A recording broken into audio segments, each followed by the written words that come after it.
안녕하세요. 사연에 빠지다의 DJ 민영입니다. 오늘도 첫 번째 사연 시작하기 전에 구독과 좋아요 버튼 눌러주시고요. 그럼 오늘의 사연 함께 시작해 볼게요. 안녕하세요. 저는 결혼을 앞둔 30대 예비 신부입니다. 제가 이렇게 사연까지 보내게 된 건 다름 아닌 제가 최근에 상견례를 마치고 결혼 준비 중인데요. 자꾸만 마음에 걸리는 일이 있어서 수많은 유부 선배님들과 상의하고 싶어 사연을 보냅니다. 저에게는 남자친구와의 결혼을 망설일 정도로 아주 큰 걱정거리가 하나 있어요. 여러분은 결혼할 남자의 아버지, 즉 시아버지가 어떤 분이든 혹시 괜찮으신가요? 저는 사실 무엇보다 가족 간의 관계가 가장 중요하다고 생각하는 사람이라 시부모님도 좋으신 분이길 바랬습니다. 저희 친정 식구들이 유난히 사이가 좋거든요. 저는 8남매 중에 막내예요. 부모님까지 하면 가족이 10명입니다. 제 나이 또래 친구들 사이에서는 신기할 정도로 형제가 많은 거예요. 그러다 보니 동네에서도 꽤 유명했습니다. 제일 큰 오빠와 제가 거의 20살 차이가 나다 보니까 같이 다니면 오빠가 아빠인 줄 아는 경우가 허다했죠. 덕분에 저는 집에서 귀여움을 독차지하고 자랐습니다. 친구들은 형제가 많으니 매일 치고받고 싸우느라 힘들겠다. 자식을 8명이나 키우려면 부모님이 정말 힘드셨겠다고들 하지만 가족들은 생각처럼 싸우거나 사소하게 티격태격한 적도 없어요. 부모님도 형제들도 워낙 다정하고 사랑이 많은 분위기라 다툴 일이 없었거든요. 더군다나 제가 워낙 어린 막둥이다 보니 다들 저에게 뭐든 양보해주고 알아서 챙겨줬어요. 물론 가족이 10명이나 되다 보니 경제적으로 항상 넉넉치 않았지만 그래도 언니 오빠들이 성인이 되면서 하나 둘씩 취직하고부터는 집안 사정이 조금씩 나아졌거든요. 제가 대학을 갈 정도로 자랐을 때는 언니 오빠들이 시집 장가도 가고 대부분 사회인들이라 언니 오빠들이 십시일반 제 대학 등록금을 4년 내내 내주기도 했습니다. 거기다가 제가 대학을 졸업하고도 시험 준비하느라 바로 취직을 못했어요. 그때도 형제들과 부모님들이 제 뒷바라지를 물심양면으로 해주셨습니다. 그런 부분에 있어서 저는 항상 부모님과 형제들에게 빚이 있는 거나 다름없었죠. 그래서 저는 부모님과 형제들을 위해서라면 뭐든 해주고 싶었어요. 그런 제 마음을 모르는 부모님과 형제들은 아직도 제가 아이 같은지 제가 밥 한 번을 못 사게 한다니까요. 물론 저에게도 항상 좋은 일만 있었던 건 아니에요. 형제가 많고 제가 막둥이다 보니 부모님 연세가 많으십니다. 제가 대학을 입학했을 당시 아버지가 이미 환갑을 훌쩍 넘긴 나이였으니 다들 아버지가 아니라 할아버지인 줄 알았어요. 제일 큰 오빠가 아버지냐고 묻는 사람들도 있었죠. 부모님의 연세가 많은 게 문제라기보다 하루하루 쇠약해지고 건강에 이상이 생기는 게 문제였습니다. 저는 아직 대학생이고 취직도 못했는데 아버지 어머니가 할아버지 할머니가 되어 있으니 걱정되더라고요. 제가 결혼하고 손주 손녀들을 낳는 것까지 다 보셔야 하는데 싶었어요. 더군다나 두 분 다 건강이 좋지 않으셨거든요. 그래서 형제들이 농담조로 막둥이는 무조건 결혼을 빨리 하라고 했어요. 아버지가 하루라도 더 건강하실 때 손잡고 식장에 들어가야 하지 않겠냐면서요. 그런 소리까지 하니 제 마음이 급하긴 했습니다. 그런데 결혼이라는 게 뭐 마음만 먹는다고 되는 건 아니잖아요. 20대 때부터 결혼하겠다고 좋은 사람을 찾아봐도 생각처럼 쉽지 않았어요. 결혼을 아무나 데리고 할 수는 없으니까요. 아버지는 대학을 졸업하고 바로 초등학교 선생님으로 재직하셨습니다. 당시에는 국민학교였죠. 아버지는 새내기 시절 어머니를 만나 일찍 결혼하셨습니다. 어머니는 학교에서 행정직으로 계셨어요. 어머니 말씀이 아버지는 세상에서 제일 순수한 사람이래요. 그래서 어머니가 아버지에게 반하셨답니다. 아무리 사회초년생 선생님이라도 20대의 혈기왕성한 남자라면 순수함과는 거리가 멀 수도 있는데 아버지는 정말 아이들을 사랑하는 좋은 선생님이었대요. 첫 담임을 맡았을 때는 아이들을 위해 매일 새벽마다 과일 도시락을 싸서 학교에 가져가셨답니다. 여름에는 포도 한 박스, 겨울이면 귤 한 박스, 어느 날은 달걀을 2판 삶아 학교에 가져가시곤 했대요. 굶으면 공부가 되겠냐면서요. 지금이야 굶고 다니는 아이들이 없지만 당시만 해도 집안 상황이 여의치 않거나 형제가 많은 집안의 아이들은 아침을 챙겨 먹지 못하고 등교하는 학생들이 많았어요. 아버지는 안쓰러운 마음에 매일 그렇게 하셨대요. 사실 선생님 월급이 많아봐야 얼마나 됐겠어요. 더군다나 우리 집에 아이들도 많잖아요. 그런데도 아버지는 퇴임하실 때까지 담임을 맡으시면 항상 그렇게 하셨습니다. 그 정도로 아이들을 사랑하셨어요. 그래서 아이들도 많이 낳으신 거죠. 그렇게 좋은 인품을 가지고 계신 분을 이용하려는 사람들은 항상 어디에나 있었어요. 아버지가 담임으로 재직 중에 한 학부모가 학교에 항의 전화를 한 겁니다. 아이가 담임이 준 달걀을 먹고 와서 탈이 났대요. 하루 종일 구토하고 설사를 하다 목에서 피까지 났다고요. 방금 병원에 다녀왔는데 식중독 증상 같다고 하면서 무조건 아버지 잘못이라고 우겼답니다. 먹은 거라고는 학교에서 달걀 먹은 게 다라고요. 그때 시간이 저녁 9시가 넘은 시간이었어요. 그때까지 애가 학원에 다니느라 먹은 게 달걀이 전부래요. 아버지는 안 그래도 그 아이가 항상 점심시간까지 도시락을 안 먹고 공부만 하길래 안쓰러워서 더 챙겨주고는 했답니다. 집에 가는 길에 먹으라고 과일도 더 챙겨주고요. 그런 아버지에게 다 담임인 아버지 탓이라며 고소하겠다고 했다네요. 아버지는 그 전날 가게에서 산 달걀이라 신선했다. 다른 아이들은 모두 다 괜찮았다 이야기했지만 그 학부모에게는 통하질 않았습니다. 선생님이면 선생님답게 애들 수업이나 잘 가르치면 될 노릇이지. 쓸데없이 집에 남은 음식은 왜 싸다가 먹이고 난리야. 우리 애가 우리 집안에서 얼마나 귀한 삼세 독자인 줄 알아요? 내가 선생님을 고소할 거니까 그런 줄 알아요. 살다 보면 참 별의별 일이 많습니다. 하지만 저희 아버지처럼 법 없이도 살 정도로 좋으신 분이 고소를 당할 거라고는 생각지도 못했어요. 그것도 학부모에게 말이죠. 당시에 증거가 불충분해서 사건이 진행되지는 않았지만 학교라는 데가 워낙 보수적인 사회이다 보니 아버지께서는 학부모에게 고소를 당했다는 것만으로도 선생으로서의 명예를 떨어뜨렸다며 반년 동안 감봉조치를 당했습니다. 내가 이 선생 매일 애들한테 아침 먹이겠다고 박스로 음식 가지고 나를 때부터 이런 일 생길 줄 알았어. 애들한테 아무리 오지랖 부려봐야 선생한테 돌아오는 거 아무것도 없다니까. 애들 도시락 쌀 시간 있으면 이 선생 고가 점수나 신경 써요. 평소에 항상 아이들의 편에 서서 인기가 많다 보니 아버지를 시샘하는 선생님들이 많았어요. 담임이 매일 애들한테 먹을 거를 해다 주니 다른 선생님들 입장에는 불편할 수도 있는 거죠. 다들 반응이 오지랖 부리다 큰 코 다칠 줄 알았다는 반응이었습니다. 그 일이 있고 나서는 아버지가 전보다는 달라질 줄 알았어요. 그런데 아버지는 전혀 의기소침해하지 않으시더라고요. 오히려 더 열심히 아이들을 챙겼습니다. 달걀이나 우유 같은 알레르기 반응이 있는 음식보다는 건강에 좋은 음식들 위주로 준비했어요. 보란듯이 말이죠. 저와 형제들은 그런 아버지를 언제나 존경했지만 집안에서도 아버지를 탐당치 않게 여기는 분이 있었는데요. 바로 외할머니예요. 저와 언니와 오빠들은 거의 외할머니 손에서 자랐습니다. 부모님이 맞벌이를 하셔서 출근하고 나시면 근처에 사시는 외할머니가 집에 오셔서 팔남매 밥을 챙겨주셨어요.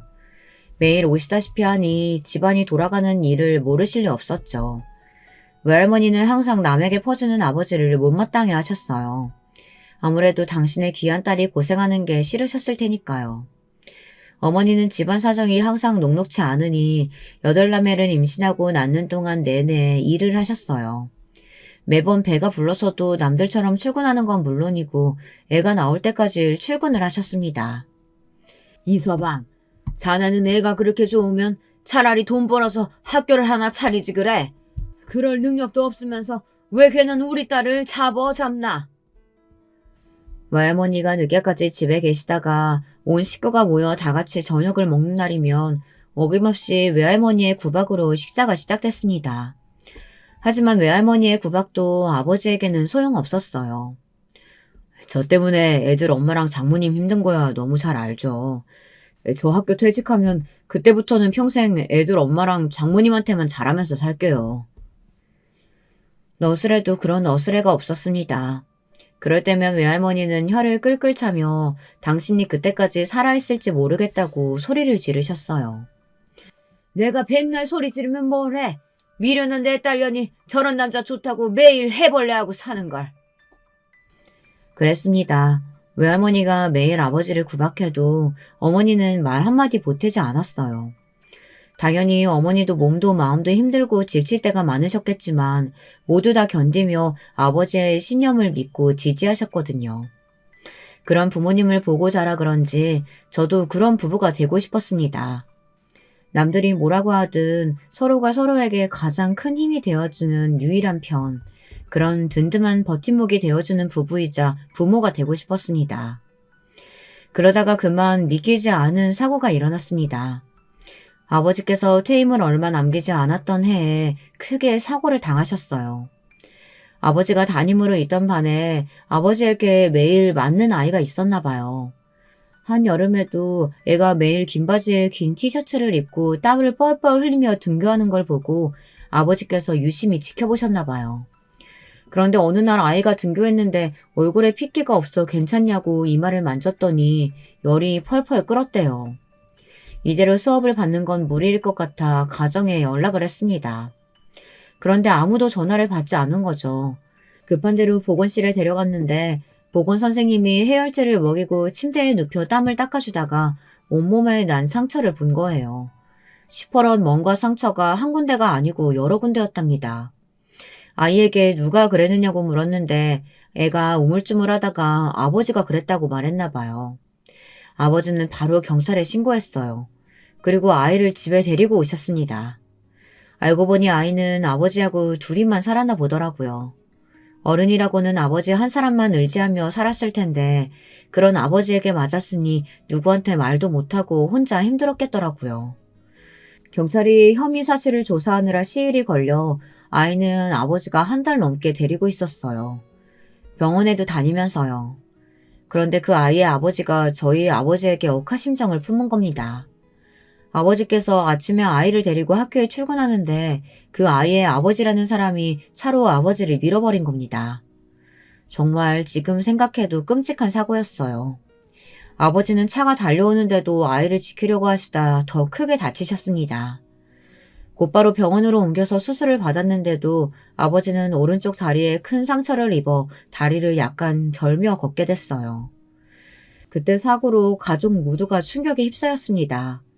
정년을 몇 년 남기지 않고 생긴 사고였으니까요. 내가 그렇게 답답하게 살다가는 언젠가는 일 한번 치를 줄 알았어. 평생 내 딸 개고생만 시키더니만 이제는 다리 빙신 뒷바라까지 하며 살라는 거야? 할머니는 아빠가 왜 저렇게 됐는지 뻔히 다 알면서 어떻게 그런 소리를 해요? 아버지가 다리 다친 게 아버지 잘못이에요? 그 나쁜 인간 때문이지. 나는 할머니가 뭐라고 하든 아버지 존경해요. 아이고, 내가 다 늙어서 지 키우느라 똥 빠지게 고생을 했구만. 저게 핏줄이라고 지혜비 편만 드네. 가장 속상한 건 아버지 본인이셨을 거예요. 하지만 아버지가 어떤 분인지 너무도 잘 아는 가족과 학교 동료들은 아버지를 안타까워했죠. 그 일로 한 가지 다행이었던 건 아들을 때렸던 그 거지 같은 인간은 구속이 됐다는 겁니다. 아이는 어머니에게 돌아갔고요. 아버지가 하신 일이 헛되지 않았다는 증거였습니다. 아버지는 그런 분이셨어요. 체격은 작지만 마음만은 크고 단단한 분이었죠. 그때부터 아버지는 제 이상형이었습니다. 저는 아버지 같은 사람을 만나 결혼하고 싶었어요. 제가 그런 말을 할 때마다 어머니는 별로 좋아하지 않으셨지만 제 생각은 확고했습니다. 영영 못 찾을 것 같았던 제 이상형을 저는 30을 훌쩍 넘기고 나서야 만났습니다. 그게 바로 제 예비 남편이에요. 남편은 제가 생각했던 배우작감으로 매우 좋은 사람이었습니다. 제가 하는 일이 사실 사람들과 많이 싸워야 하는 일이에요. 저는 변호사입니다.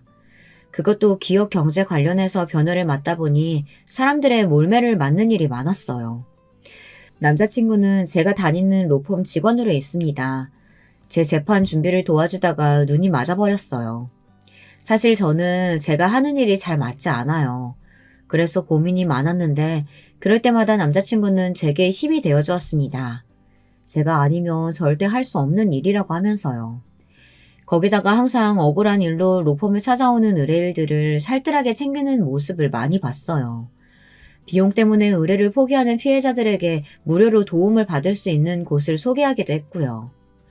로펌의 다른 사람들은 남자친구를 보고 사람이 좋기만 해서 큰일이라며 걱정하는 사람들도 있었지만 제 눈에는 정의롭고 따뜻한 마음을 가진 사람이라는 생각이 들었어요. 더군다나 남자친구는 언제나 저를 좋은 사람, 훌륭한 사람으로 여기며 추켜 세워줬습니다. 그냥 하는 입 바른 소리가 아니라 어떤 상황에서도 제 편에 서주는 든든한 사람이었죠. 남자친구를 볼 때마다 저는 아버지가 떠올랐어요. 저는 이 사람이다 싶어 제가 먼저 고백을 하고 사귀게 됐습니다. 사실 로펌에는 비밀로 하고 사귀었어요. 아무래도 같은 직장이다 보니 여러모로 신경이 쓰여 말하지 않았죠. 그러던 어느 날이었습니다. 모르는 번호로 전화가 왔는데 당시 남자친구의 아버지에게서 연락이 왔습니다. 저는 남자친구의 아버지라고 하시니 순간 당황했죠. 회사 근처에 왔으니 잠깐 얼굴을 봤으면 좋겠다고 하시더라고요. 남자친구에게는 말하지 말고 나오라고 하셨습니다. 저는 너무 긴장해서 어떻게 해야 하나 싶었어요. 하지만 시아버지께서 남자친구에게는 말하지 말고 나오라고 하셨으니 남자친구에게는 말할 수가 없었습니다. 저는 망설이다가 애써 마음을 편하게 먹고 약속 장소에 나갔어요. 아들의 여자친구라고 하니 궁금해서 오셨나 보다 좋게 생각하려고 했죠. 그런데 막상 만난 예비 시아버지는 제가 예상했던 느낌이 아니었습니다. 당시 남자친구는 언제나 밝고 긍정적인 사람이라 가정에서 사랑을 듬뿍 받고 자랐을 거라 여겼는데 시아버지는 굉장히 날카롭고 무섭더라고요. 더군다나 저를 불러내신 이유도 좀 불편했어요. 마치 제 호구조사를 하려고 부르신 것 같았습니다. 우리 아들 다니는 로펌 변호사라고? 사실 요즘 변호사가 뭐 대단한가? 로스쿨만 나오면 다 변호사인데. 우리 아들은 그 들어가기 어렵다는 연대 나와서 대학 4년 내내 장학금도 받았어.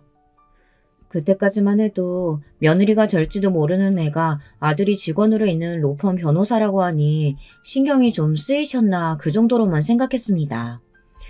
옛날 어르신들이야 당연히 여자보다 남자가 조금 더 직책이 높고 돈도 더 많이 벌어야 한다고 생각하시기도 하시니까요. 네, 지우 씨가 워낙 성실하고 능력자인 거 저도 잘 알죠. 근데 아버님, 저는 로스쿨 출신 아니에요.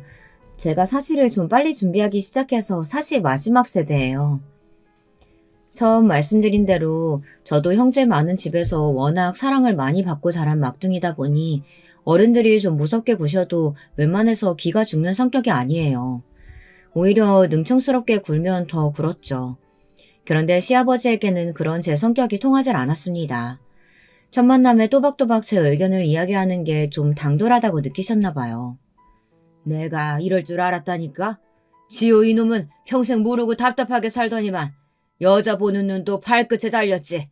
변호사라고 온화하고 여성스럽다고 하더니만 여자가 얼마나 지독하면 변호사가 됐겠어? 여자가 어디 어른 앞에서 눈을 동그랗게 뜨고 또박또박 말댔구야?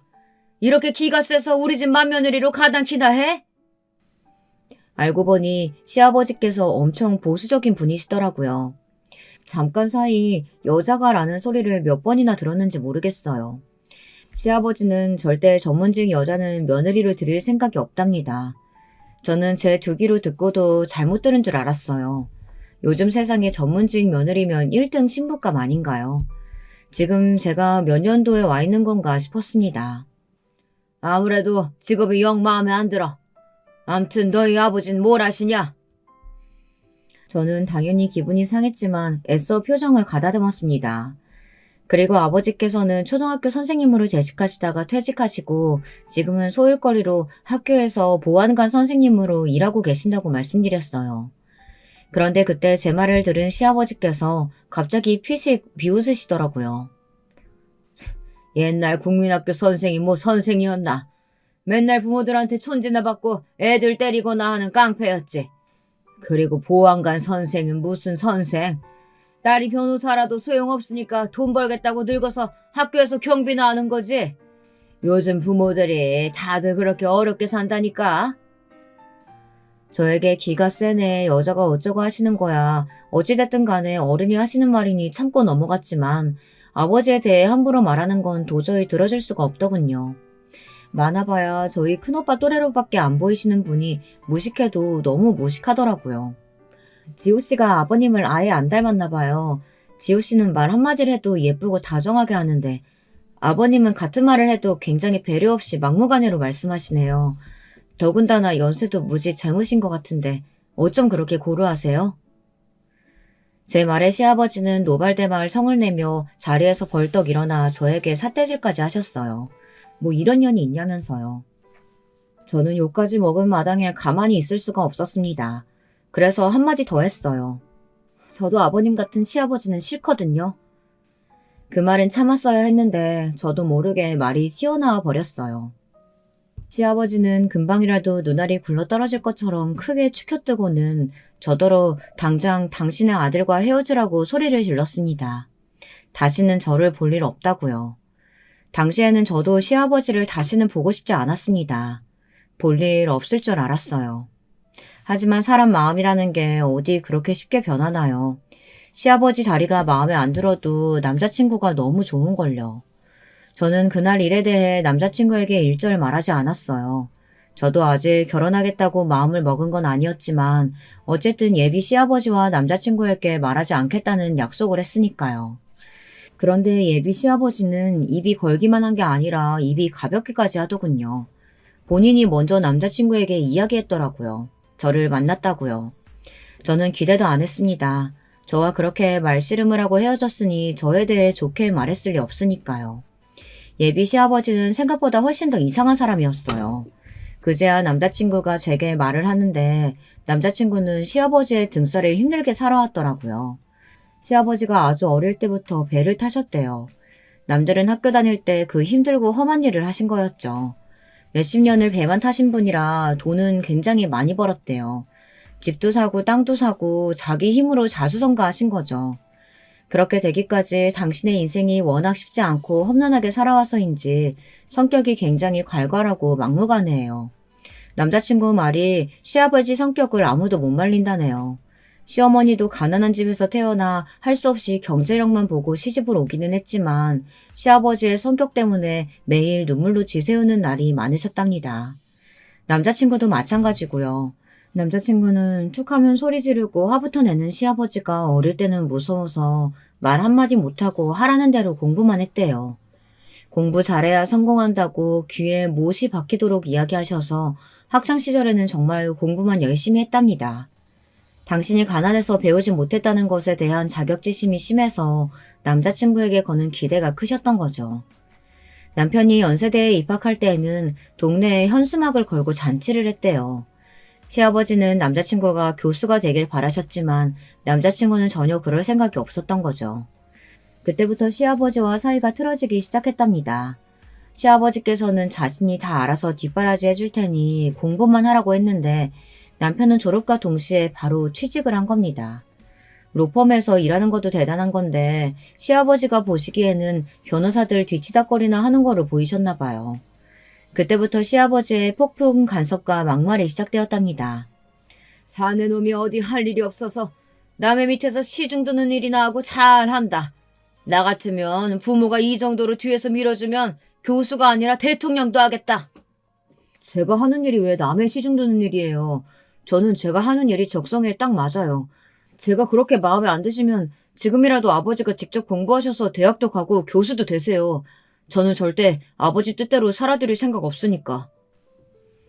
그렇게 매일 싸우기만 하다가 남자친구가 독립해서 집을 나온 거예요. 시아버지 곁에 시어머니만 두고 나온 것이 내심 마음에 쓰였지만 남자친구도 본인이 살려면 그 방법밖에 없었답니다. 아버지와 있으면 잠깐도 숨을 제대로 쉬지 못할 정도로 답답해서요. 남자친구가 집을 나와 있는 돈을 다 긁어 모아 반지하 월세를 구했는데 굳이 초대도 하지 않았는데 시아버지가 집에 찾아왔답니다. 이딴 거지 같은 집이 집이냐로 시작한 잔소리는 아비 없이는 사람 구실도 못하고 사는 멍청한 놈이라는 막말까지 들어야 했답니다. 어쩌다가 이런 한심한 놈을 낳았는지 모르겠다고요.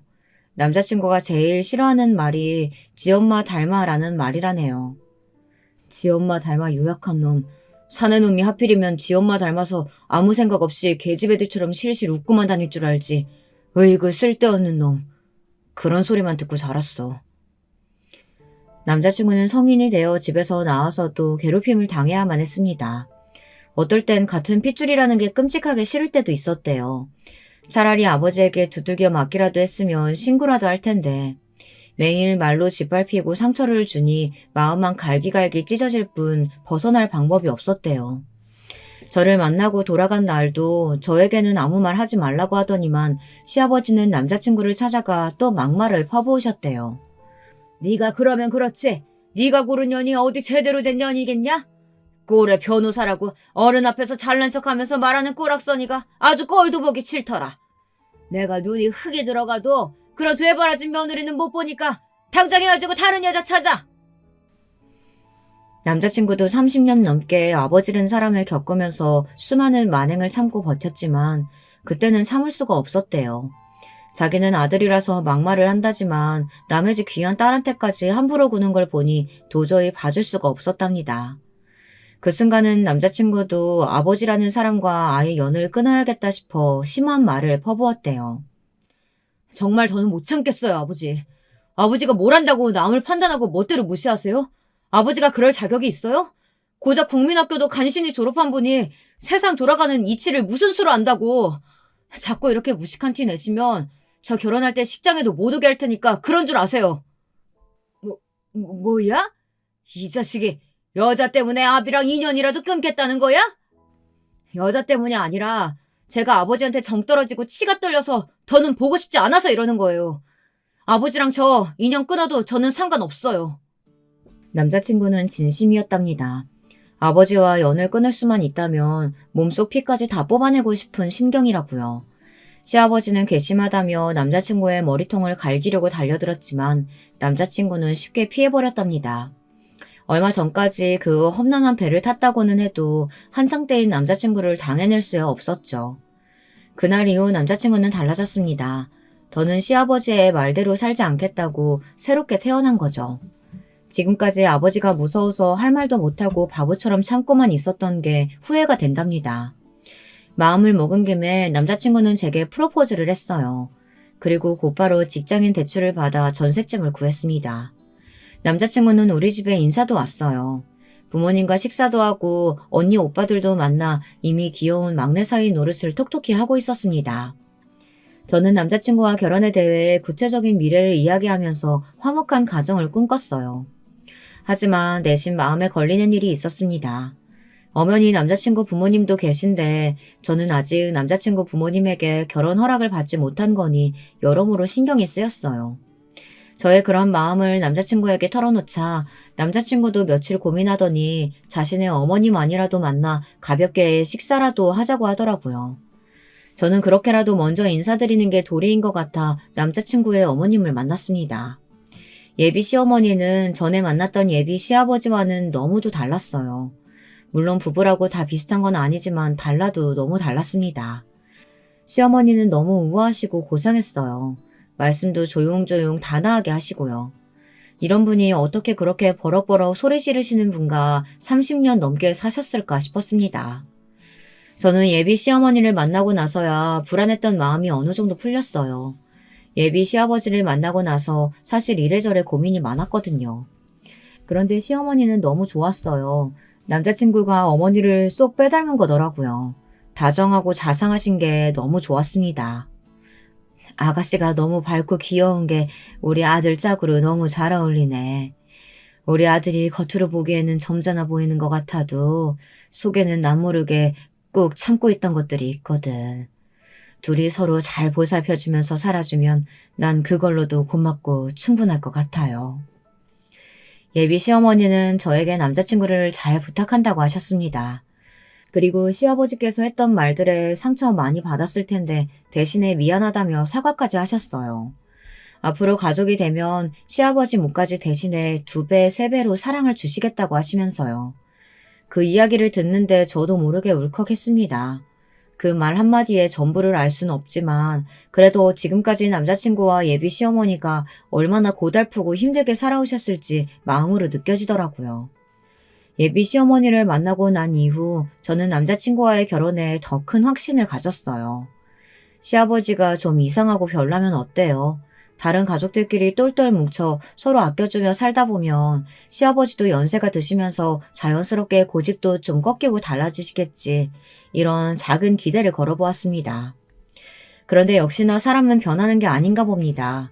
예비 시어머니와 제가 따로 만났다는 사실을 알게 된 예비 시아버지가 아주 난리를 피우셨나 봐요. 시어머니를 아주 쥐잡듯이 잡으셨나 보더라고요. 저와 남자친구가 데이트하고 있는데 남자친구에게 예비 시아버지가 전화를 하셨어요. 남자친구는 받지 않았습니다. 그러자 곧바로 예비 시어머니의 번호로 전화가 다시 걸려오더군요. 남자친구는 뭔가 일이 생겼구나 싶었는지 곧장 전화를 받았습니다. 네가 감히 나를 빼돌리고 결혼하겠다고 뒤로 술 쓰고 다녀? 네가 오면이 내 호적에 있는 내 아들인데 내 허락 없이 결혼할 수 있을 것 같냐? 너 지금 당장 집으로 안 튀어오면 네 엄마도 이 집에서 내쫓아 버릴 테니까 그런 줄 알아. 시어머니 핸드폰으로 전화를 건 사람은 다름 아닌 예비 시아버지였어요. 잔뜩 격앙된 시아버지의 목소리에 남자친구와 저는 곧바로 집으로 찾아갔습니다. 남자친구는 저는 안 가는 게 좋겠다고 했지만 아무래도 시어머니가 걱정돼 그냥 돌아갈 수가 없겠더군요. 저는 남자친구를 따라갔습니다. 그런데 저희가 이미 집에 도착했을 때는 집안이 난리가 나 있더군요. 손에 집히는 대로 던졌는지 바닥에 그릇이 다 깨져 있고 책이며 쿠션 같은 것들이 바닥에 나들구고 있었어요. 저는 놀라서 아무것도 못하고 그대로 서 있었는데 남자친구는 바닥에 유리 파편에 웅크려 앉아 치우고 계시던 시어머니부터 챙겼습니다. 괜찮으시냐고 여쭸어요. 그런데 시어머니는 멍하니 서 있는 제 걱정부터 하셨습니다. 무슨 좋은 꼴 본다고 저를 왜 데리고 왔냐고 걱정하셨어요. 30년 이러고 살았는데 나야 아무렇지도 않아. 저 인간 자기 못된 성질 못 참고 저러는 거 뭐 하루 이틀도 아니고. 뭐야? 이 옆에 내가 팔자 좋게 평생 나한테 빌붙어서 먹고 자기만 했으면서 남편한테 고마운 줄도 모르고 뭐? 애 결혼하는데 내가 간섭을 왜 하냐고? 네가 그따위로 꾸니까 자식이라는 게 아버지를 저렇게 개무시하는 거 아니야? 집안 꼴을 엉망으로 만든 것도 모자라 예비 시아버지는 소리를 질렀습니다. 그때 남자친구가 한마디 하려는 듯 앞으로 나서자 시어머니가 남편을 맞고 섰습니다. 그러더니 갑자기 성큼성큼 시아버지에게 다가갔어요. 찰싹. 그리고 곧바로 믿기지 않는 일이 벌어졌습니다. 예비 시어머니께서 예비 시아버지의 뺨을 때리신 거예요. 저와 남자친구뿐만 아니라 시아버지도 적잖이 놀라셨는지 눈이 휘둥그레지셨더군요. 연병하고 있네. 너만 성질 있는 줄 알아? 내가 지금까지 내 아들 아비 없이 키울 수 없어서 참고 있었지만 이제 더는 아니야. 내가 당신이랑 이혼할 거야. 내일 당장 법원 가서 서류 낼 테니까 그런 줄 알아. 원래 속에 화를 참고 사는 사람들이 한 번 터지면 무서운 거라더니만 예비 시어머니는 30년 넘게 참고 살아온 울분을 한 번에 내지르셨습니다. 방에 들어가 짐을 싼 캐리어를 가지고 나오셨어요. 예비 시아버지가 네가 뭐가 있다고 나가냐고 비아냥거리셨지만 시어머니는 콧방귀도 뀌지 않으셨습니다. 당신이 우리 아들 괘씸하다고 작년에 내 이름으로 사준 오피스텔 그거 있잖아. 그 오피스텔 계약서랑 도장 내가 다 가지고 있어. 내가 이 나이에 어디 가서 혼자 못 먹고 살 줄 알아? 내가 식당에서 설거지 하더라도 너랑은 죽어도 못 살아. 예비 시어머니는 정말 그대로 집을 나가셨습니다. 시아버지께서 원래 아들에게 주려고 점 찍어준 오피스텔이 있었는데 아들이 자신의 말을 안 듣고 월세를 얻어 나갔다는 이유로 화가 나서 욱하는 마음에 시어머니 명의로 사줬다고 하더라고요. 남자친구의 마음이 변할 수도 있으니 지금까지 공실로 둔 상태로요. 집을 나와 남자친구는 자신이 구한 전셋집으로 가자고 시어머니에게 이야기했지만 시어머니는 극구 사양하셨습니다. 혼자 지내고 싶으시대요. 지금까지 시아버지 옆에서 수발들며 고생한 보상이 그 오피스텔 가지고는 턱도 없지만 어쨌든 안 보고 살면 속이라도 편할 것 같다고요. 저와 남자친구는 시어머니가 걱정됐지만 당분간 혼자 계시고 싶다고 해서 오피스텔에 모셔다 드리고 왔습니다. 단 며칠이라도 쉬게 해드리려고요. 그런데 예비 시어머니가 집을 나간 지 한 달도 되지 않아 다시 집으로 돌아가셨어요. 예비 시아버지가 시어머니에게 사정을 하셨답니다. 다시 돌아오라고요. 그 못된 성질의 시아버지가 콧대 높은 자존심을 꺾고 사정을 하셨다는 게 믿기지 않았지만 그럴 수밖에 없는 사정이 있으셨나 보더군요. 시아버지는 평생 혼자 물도 한 번 안 떠다 드신 분이라네요. 시어머니에게 온갖 수발을 다 받고 사신 분이 한 달이나 혼자 살았으니 개고생을 하신 거죠. 결국은 백기를 들고 시어머니에게 사과하셨답니다. 시어머니는 시아버지가 싹싹 빌려오실 줄 알았나 봐요. 어머니는 이때다 싶으셨는지 조건을 거셨답니다. 저와 남자친구의 결혼에 군소리 말고 허락하라고요. 저와 남편은 결혼 허락을 받기는 했어요. 저는 허락을 받기는 했지만 영 마음이 찜찜했습니다. 혼자 끙끙 걱정해봐야 뭐 하겠어요. 시간은 속절없이 빠르게 흐르는걸요. 어느새 상견례 날이 밝았습니다. 저는 긴장이 돼서 자꾸만 입술이 바짝바짝 마르는데 남자친구는 생각보다 태연하더라고요. 저는 남자친구에게 긴장되지 않냐고 물었습니다. 남자친구는 하나도 긴장이 안 된다네요. 오늘만 지나면 자기랑 나랑 공식적인 예비 부부인데 뭐가 걱정돼. 나는 너무 좋기만 한데. 자기 아버님께서 날 미워하시잖아. 우리 부모님 앞에서 나 믿다고 결혼 못 시킨다고 하시면 어쩌지? 나한테만 말하는 거면 몰라도 우리 부모님 앞에서 그러시면 나 진짜 너무 속상할 것 같아. 저는 예비 시아버지를 만나기도 전부터 심장이 쿵쾅거렸어요. 남자친구의 아버지가 저도 시아버지로서 마음에 들지는 않았지만 그렇다고 남자친구와 헤어질 수는 없었으니 만나기 전에 긴장되는 건 어쩔 수 없었어요. 내가 그런 일 겪게 할 것 같아? 다 내가 알아서 할 테니까 걱정하지 마. 나만 믿어. 상견례 날 남자친구의 모습은 어쩐지 평소랑은 달랐습니다. 뭔가 확신에 찬 사람 같았어요. 저는 상견례에 오기 전에 남자친구가 예비 시아버지와 단판을 지키려도 한 건가 싶어 내심 안심이 되기도 했습니다. 그런데 곧바로 시작된 상견례장은 제 우려대로 엉망으로 흘러갔습니다. 역시나 사람은 변하는 게 아니에요. 시아버지는 사리분별을 아예 못하시는 분이었습니다. 부모님과 저희 형제들이 상견례 장소에 도착했다고 해서 저와 남자친구가 식당 안으로 모셨습니다. 워낙 대식구다 보니 대표로 큰오빠와 큰언니만 상견례에 참석했어요. 저는 먼저 시부모님께 언니 오빠라고 소개를 했어요. 그런데 개념이라고는 없는 시아버지가 대뜸 한 소리를 하더군요. 아이고, 나는 오빠 언니가 아니라 사돈이 들어오는 줄 알았네. 얼추 보면 내 또래로 보이겠는데? 굳이 안 해도 될 말을 하는 시아버지의 허리를 남자친구가 쿡 찔렀습니다. 그런데 여기서 끝이 아니었어요. 시아버지의 만행은 이제 시작이었습니다. 아버지께서 지팡이를 짚으시고 어머니와 함께 식당에 들어오셨어요. 그런데 시아버지께서 갑자기 자리에서 벌떡 일어나더니만 버럭버럭 소리를 질렀어요. 아버지를 향해 손가락질까지 하면서요. 아이씨고 유지요. 이 정신 나간 놈 같으니. 경비원도 모자라 나한테 다리까지 빙신인 사돈을 보라는 거냐?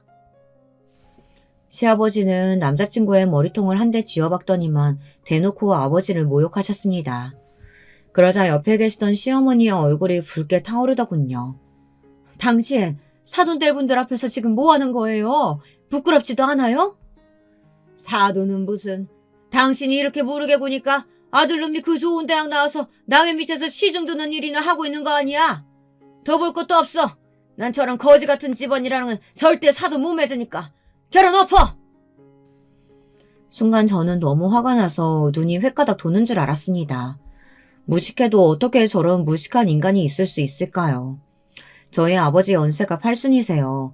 그 연세에 다리를 절면서도 학교에서 경비 일을 하고 계십니다. 자식들이야 매일 아버지를 말리죠. 제발 몸 생각해서 그만 일하시라고요. 하지만 아버지는 죽을 때까지 아이들이 있는 학교에 남는 게 꿈이랍니다. 평생의 낙이라고요. 제가 무슨 자격으로 아버지의 꿈을 막을 수가 있겠어요. 그런데 그런 분에게 큰아들 정도 나이밖에 안 되는 사람이 감히 그딴 소리를 하니 들어줄 수가 없었죠. 저는 남자친구와 헤어지는 한이 있어도 시아버지를 가만두지 않을 생각이었습니다. 그때였습니다. 남자친구가 시아버지 앞을 가로막고 섰어요. 아버지 앞에서 언제나 겁에 질린 어린아이 같은 모습을 하던 남자친구가 무슨 일인가 싶었습니다.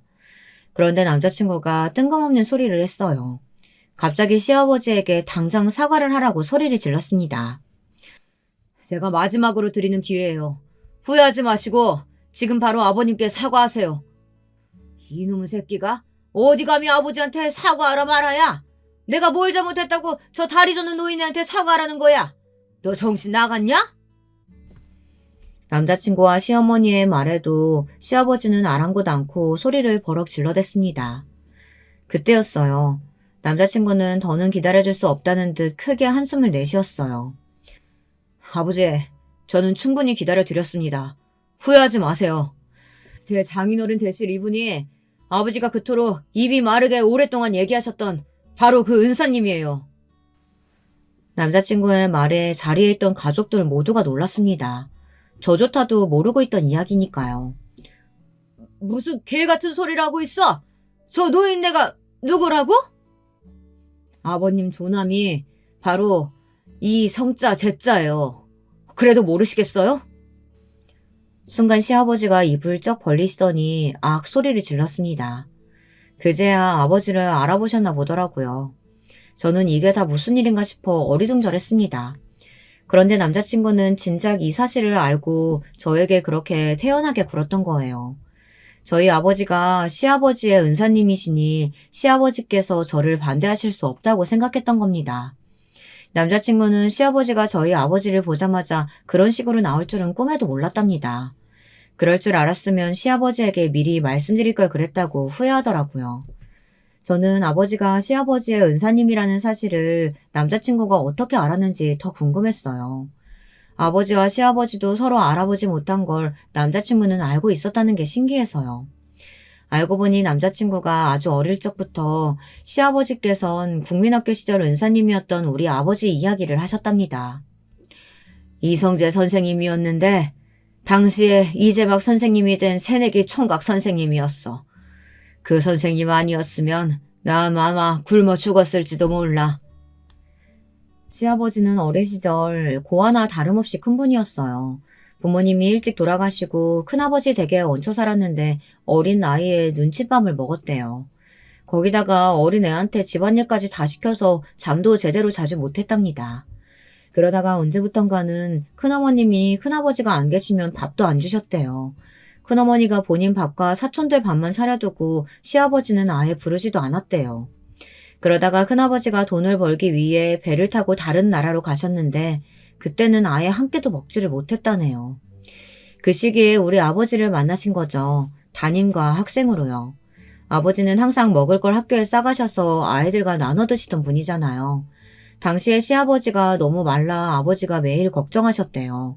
그리고 당시에는 가정 방문이라는 게 있어서 담임 선생님들이 학생네 집에 방문하기도 했는데 그때 시아버지의 집에 가보고 아버지는 바로 시아버지의 상황을 알게 되셨나 봐요. 그날 이후 큰아버지가 집에 돌아오셨을 때 바로 면담 신청을 하기도 하고 밥을 못 먹고 오는 날이면 도시락을 2개씩 챙겨주셨대요. 그러다가 국민학교를 졸업하자마자 큰아버지를 따라 배를 타는 바람에 아버지를 찾아오지 못해 내내 죄송스러운 마음을 가지고 계셨답니다. 나중에 돈 벌면 무슨 일이 있어도 이성재 선생님에게는 꼭 감사의 뜻을 전해야지 했는데 도무지 어디 계시는지 찾을 수가 없다. 지호, 네가 선생님 좀 수소문해봐라. 시아버지가 남자친구에게 은사님을 좀 찾아보라고 하시기까지 하셨더라고요. 그래서 남자친구가 아버지가 근무했던 학교들을 차례로 다 돌아다니며 수소문을 했답니다. 하지만 요즘같이 개인정보가 중요한 시대에 이름과 사진 한 장으로 사람을 찾는다는 게 쉬운 일이 아니었죠. 그러다가 저와 이야기를 나누다가 우연히 알게 된 거예요. 제가 아버지를 워낙 존경하고 좋아하다 보니 아버지에 대한 이야기를 많이 했거든요. 그러다 보니 얼마 전 제가 자연스럽게 아버지의 이름을 말했는데 남자친구가 꼬치꼬치 어느 학교에 근무하셨는지 물어보기는 하더라고요. 남자친구는 아버지가 시아버님의 은사님이라는 사실을 알고 나서 상견례 날 양가 가족들이 만나면 서프라이즈 선물로 2분께 알려드리려고 했더라고요. 하지만 계획대로 되지 않은 거죠. 그 전에 시아버지가 다 망쳐버렸으니까요. 시아버지는 자신의 과오를 인정하지 않고 외면하시다가 이내 아버지 앞에 주저앉아 눈물을 쏟았습니다. 선생님, 정말 이성재 선생님 맞아요? 제가 어떻게 선생님을 못 알아볼 수가 있을까요? 저는 바보 천지예요. 선생님, 제가 정신이 어떻게 됐었나 봐요. 정말 너무 죄송합니다, 선생님. 시아버지는 말을 더듬으며 두서없이 마구 떠들었어요. 자신이 왜 그랬는지 모르겠다면서 볼을 손바닥으로 짝짝 때리다가 울면서 죄송하다고 사과하기를 반복했습니다. 저는 그런 소리도 듣고 싶지 않아 아버지에게 그만 돌아가자고 했습니다. 저도 결혼 같은 거 안 해도 될 만큼 화가 났었거든요. 그런데 그때 아버지께서 시아버지에게 다가가셨어요. 이제야 기억이 나네. 너 굴다리 아래 2층 벽독집 살던 춘식이구나. 아마 큰아버지랑 같이 살았었지. 아버지는 화도 안 나는지 시아버지 이름까지 기억해내시며 아는 체를 하시더라고요. 저는 더 화가 났습니다. 이런 순간까지 사람이 좋아야 하나 해서요. 선생님 맞아요. 저 준식이에요. 선생님 아니었으면 저 굶어 죽었을 텐데 제가 어쩌다가 선생님께 이런 무례를 저질렀는지 모르겠어요. 제가 13살 때 배를 탔어요. 비가 오든 태풍이 불든 24시간 울렁거리는 바다 위에서 물고기만 잡다 보니까 제가 이렇게 무식한 인간이 돼버렸나 봐요. 선생님 몰라 뵙고 죄송합니다. 이제는 아예 바닥에 엎드리기까지 하시더군요. 그래 맞다. 그때 네가 큰아버지 따라 배 탔다고 해서 내가 얼마나 걱정한지 몰라. 어린 나이에 고생 많았다. 아버지는 성지도 않은 다리를 간신히 구부리며 시아버지의 손까지 잡아주셨습니다. 그러자 시아버지는 눈물을 펑펑 흘리며 자신의 잘못을 이해해달라고 하시더니만 저를 며느리로서 주셔서 감사하다고 했습니다. 앞으로 저에게 시아버지로서 잘하겠다고 하시면서요. 그 말에 제가 기가 차서 나서려는데 아버지께서 시아버지의 손을 내려놓으시더라고요. 그러시곤 하시는 말씀에 눈물이 울컥하고 말았습니다. 준식이 너랑 내가 이렇게 다시 만난 거야 나도 감사하고 기쁘지만 있었던 일이 사라지는 것은 아니니 네가 아는 소리 듣고도 단단한 성미의 내 딸이 결혼하겠다고 할지 모르겠다. 상견례는 이쯤에서 마무리하고 결혼 이어갈지 두 사람이 조금 더 상의를 해보기로 하자. 역시나 제가 사랑하는 아버지셨습니다. 아버지는 저를 너무 잘 아셨어요.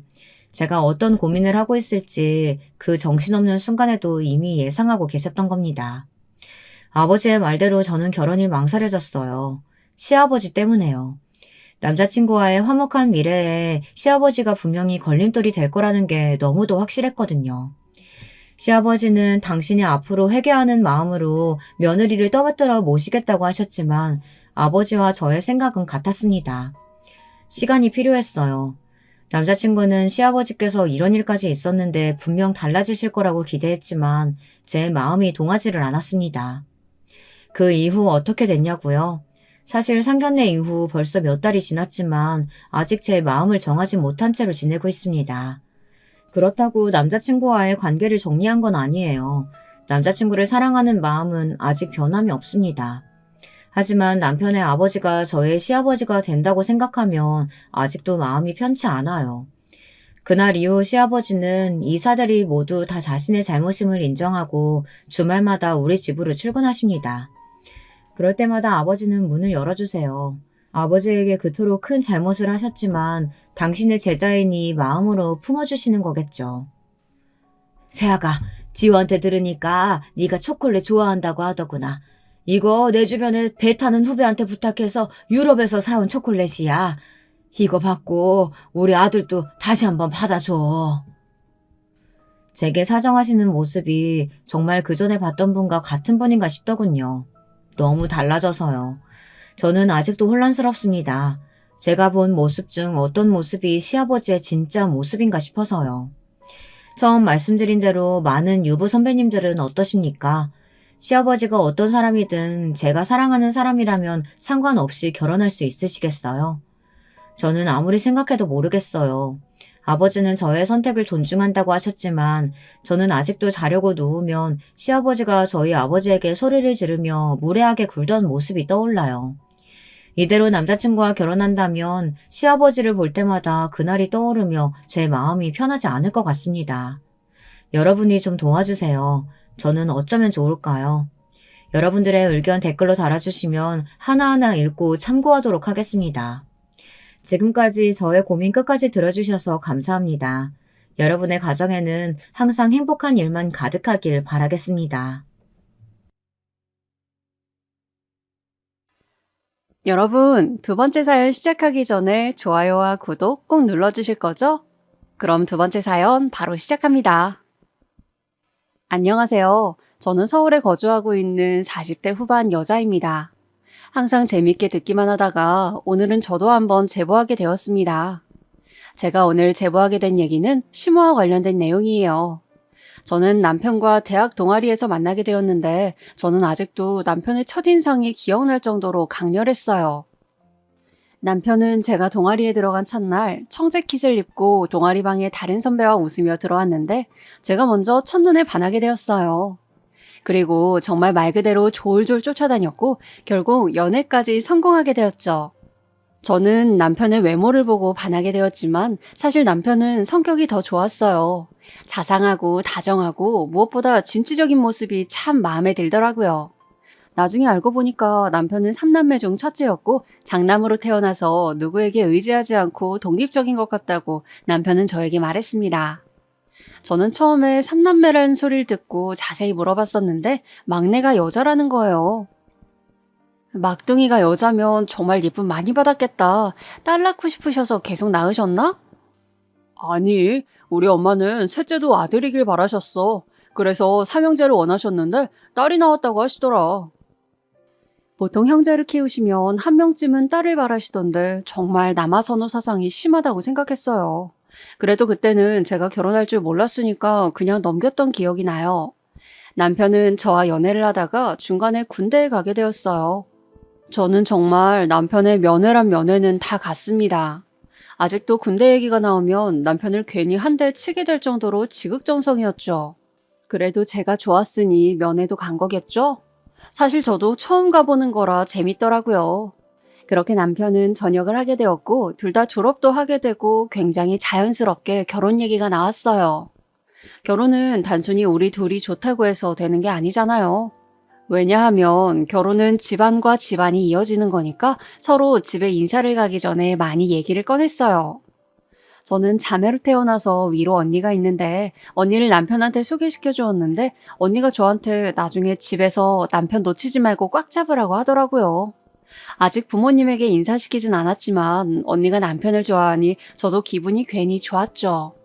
왜냐하면 제 가족한테 인정받은 거잖아요. 언니는 항상 저한테 어릴 때부터 저는 성격이 매행해서 남자를 잘 골라야 한다고 거의 세뇌했어요. 언니한테 인정을 받고 나서 저도 남편에게 남편 동생들을 보고 싶다고 했죠. 왜냐하면 사실 남편 동생 중 막내 동생은 한 번도 본 적이 없거든요. 남편의 군대 수료식에도 둘째 동생만 왔었기 때문에 있다는 소리만 듣고 실제로 본 적이 없으니 어찌나 궁금했는지 몰라요. 그런데 제가 막내도 보고 싶다고 하니까 남편이 살짝 당황하더라고요. 막내? 내가 한번 그럼 얘기해볼게. 그런데 막내가 나올지 모르겠네. 왜? 혹시 내가 불편하려나? 아니, 그건 아니고 막내가 집이랑 연락을 잘 안 해. 왜? 무슨 일 있어? 남편은 상당히 곤란해 보였어요. 저는 더 궁금해서 물어봤지만 남편은 막내 동생에게 연락해본다고 하고 그냥 말을 넘기더라고요. 그런데 며칠 뒤 저는 정말 깜짝 놀랐습니다. 왜냐면 모르는 번호로 전화가 오길래 받았더니 글쎄 남편의 막내 동생 전화였던 거예요. 안녕하세요. 저 준상이 오빠 막내 동생이에요. 할 말 있어서 전화했어요. 혹시 둘이 따로 만날 수 있을까요? 안녕하세요. 안 그래도 만나보고 싶었어요. 둘이 볼 수 있어요. 명동에서 보는 거 괜찮으세요? 저는 사실 당황했지만 그래도 침착하게 둘이 보자고 말했습니다. 그리고 정말 별 상상을 다 하면서 친언니한테 얘기하자 같이 나가자고 하더라고요. 처음엔 그럴까 생각했지만 저에게 따로 얘기할 정도면 무슨 이유가 있는 것 같아서 혼자 나가게 되었어요. 명동의 한 카페에서 막내 동생을 만나게 되었어요. 미리 흰색 카디건을 입었다는 말은 들었지만 얼굴만 봐도 남편 얼굴이 보여서 바로 알아차릴 수 있었어요. 어색하게 인사를 했는데 막내 동생은 복잡한 표정으로 앉아있더라고요. 저만 혼자 어색해서 이런저런 말을 하고 있었는데 갑자기 말을 꺼냈습니다. 준상이 오빠만 생각하면 정말 사람 좋아요. 제 오빠지만 정말 착하고 다정해요. 네, 맞아요. 그래서 저도 결혼을 결심하게 되었어요. 아가씨가 미리 연락해줘서 얼마나 좋은지 모르겠어요. 막내 동생은 한숨을 작게 쉬더니 이어서 말했어요. 언니 사람 좋은 것 같아서 제가 그냥 사실대로 말할게요. 저도 고민 많이 했는데 언니가 너무 착해 보여서요. 언니, 우리 집하고 결혼하지 말아요. 네? 그게 무슨 말씀이세요? 언니 시어머니 될 사람 정말 남아 선호 사상 굉장히 심해요. 안 봐도 시집살이를 시킬 게 눈에 보여요. 저도 대학만 졸업하면 바로 나갈 거예요. 저는 정말 너무 놀라서 마시던 찻잔도 떨어뜨렸어요. 손이 너무 떨리더라고요. 그래서 그동안 군대에도 나타나지 않았던 것이었어요. 집안 자체가 그냥 아들만 보고 살아요. 저는 막내지만 온갖 구박은 다 당했어요. 언니 귀하게 자랐을 텐데 가서 고생만 할 것 같아서 제가 미리 말하는 거예요. 우리 오빠만 생각하면 사람은 참 괜찮지만 우리 부모 생각하면 이 결혼은 안 돼요. 제가 너무 놀라자 제 옆자리로 와서 손을 꼭 잡아주더라고요. 진짜 잘 생각해보세요. 아니면 집에 인사라도 한번 가보세요. 오빠한테는 그냥 언니랑 둘이 여자끼리 잘 맞을 것 같아서 따로 만났다고만 말할게요. 현명한 선택을 하길 바라요. 저는 정말 충격이 컸어요. 막내가 따로 사는 이유가 바로 차별 때문이라니 저는 정말 놀랐어요. 들어보니 정말 차별이 심했더라고요. 대학 등록금도 오빠들은 내주었지만 막내는 받지 못했대요. 어릴 때부터 여자라고 간식도 안 주고 밥도 조금만 줬다고 하더라고요. 갈비찜을 해놔도 오빠들만 먹이고 신우는 먹이지도 않았대요. 과자를 사도 2개만 사서 신우는 주지도 않았다고 하더라고요. 학교 다닐 때도 오빠들은 책이며 공책이며 다 새로운 것으로 사줬는데 신우는 오빠들 거 쓰라고 하면서 지원을 잘 해주지도 않았다고 하더라고요. 다행히 형제들이 순해서 몰래 따로 챙겨주기도 하고 그랬다네요. 부모님이 차별이 심했지만 자기가 이제까지 그래도 버티고 산 것은 오빠들 덕분이라며 특히 제 남편을 칭찬했어요. 큰오빠는 어릴 때부터 자기를 가장 많이 챙겨준 사람이고 그래서 저한테 이런 말도 하는 거라고 했어요. 저는 일단 알려줘서 고맙다고 하고 언니한테 바로 전화를 했습니다. 제가 이렇게 다 털어놓자 언니는 일단 한쪽 말만 들은 거니까 함부로 판단하면 안 된다 했어요. 듣고 보니 그 말도 맞더라고요. 그래서 일단 남편에게 연락해서 당장 이번 주 주말에 인사를 가자고 전했죠. 그리고 예상보다 빨리 시댁에 인사를 가게 되었어요. 저는 막내에게 들은 말이 있어서 너무 걱정되었어요. 그래서 밥을 잘 먹지도 못하고 종일 걱정만 하느라 머리가 아플 지경이었죠. 약까지 사 먹을 정도였습니다. 그렇게 남편 집으로 인사를 가게 되었는데 제가 너무 손을 떠니까 남편이 손을 꼭 잡아주었어요. 안녕하세요. 처음 뵙겠습니다. 인사를 했는데 막내가 뒤에 서 있는 게 보이더라고요. 저에게 눈인사를 하길래 저도 눈웃음을 지어주고 바로 부모님을 뵀어요. 어서 와요. 얘기 많이 들었어요. 시어머니가 먼저 반겨주셨어요. 시아버지와도 인사하고 안으로 들어갔는데 저는 정말 각오를 많이 했거든요. 그런데 상다리가 부러질 만큼 음식이 많더라고요. 그걸 보고 일단 안심했던 기억이 나요. 그리고 앉아서 밥을 먹는데 시아버지는 생각보다 정말 많이 과묵하셨어요. 남편한테 듣기로는 사업을 하신다고 들었는데 전날 시아버지의 목소리를 들은 문장은 2~3문장 뿐이었어요.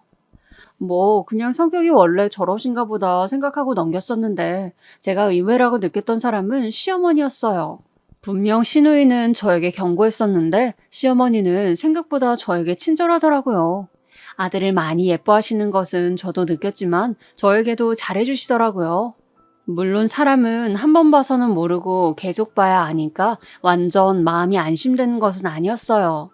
집에 돌아와서 언니한테도 시어머니 첫인상은 그렇게 나쁘지 않다고 말했어요. 친언니는 저에게 막내 신우가 말해준 것은 정말 고맙지만 사람 말은 양쪽 다 들어봐야 한다며 일단 남편과 대화를 많이 해보라고 했어요. 저도 언니 말에 동의했기 때문에 남편에게 어느 날 진지하게 얘기를 꺼냈습니다. 그랬더니 남편의 반응이 의외였어요. 자기야, 사실 맞아. 막내가 말한 것 거짓은 아니야. 우리 어머니 정말 남아 선호 사상이 심하셔. 하지만 저 시대 분들은 대부분이 다 그러시잖아. 어차피 결혼하게 된다면 우리는 나가 살 거니까 그래도 괜찮지 않을까? 내가 중간에서 정말 많이 노력할게. 남편은 사실을 숨기지 않고 있는 그대로 다 말해주었어요. 사실 남편이 아예 없는 소리라고 하면 저도 결혼하지 않았을 거예요. 하지만 오히려 사실이지만 우리 같이 이겨내보자 하길래 신뢰가 높아졌어요. 그래서 저도 일단 남편만 믿고 결혼하기로 마음을 먹었고 우리 친정에도 남편을 보여주었어요. 부모님은 예상대로 굉장히 좋아하셨어요. 남편이 훤칠하고 성실하고 다정하니까 싫어할 이유가 없었어요. 그러나 결혼 준비할 때는 사실 시댁과 몇 번 부딪혔어요. 우리 친정이 상대적으로 더 여유가 있었기 때문에 집을 구하는 과정이나 예단 문제에 있어서는 괜찮았어요. 특히 친정 부모님께서는 제가 남편을 매우 좋아하는 것을 잘 아시니까 지원 부분에 있어서는 돈을 아끼지 않으셨죠. 그런데 부딪혔던 것은 결혼식장 위치와 하객 보증 인원, 그리고 한복 색상이었어요. 결혼식장 위치는 사실 생각지도 못했던 고민이었어요. 저는 저와 남편, 그리고 시댁과 친정이 다 서울에 거주하고 있으니까 당연히 서울에 있는 결혼식장을 골랐어요. 그런데 시어머니가 남편과 제가 상의도 없이 서울에 골랐다고 화를 내시는 거예요. 적어도 어른들한테 물어보고 결정해야지. 이게 말이 되는 상황이니? 저는 사실 시어머니가 왜 화를 내시는지 정말 이해가 안 갔어요. 그래서 남편에게 우리가 뭐를 잘못한 거냐고 물어봤는데 남편도 모르더라고요. 그래서 이 사건은 남편이 잘 달래어서 넘어갔어요.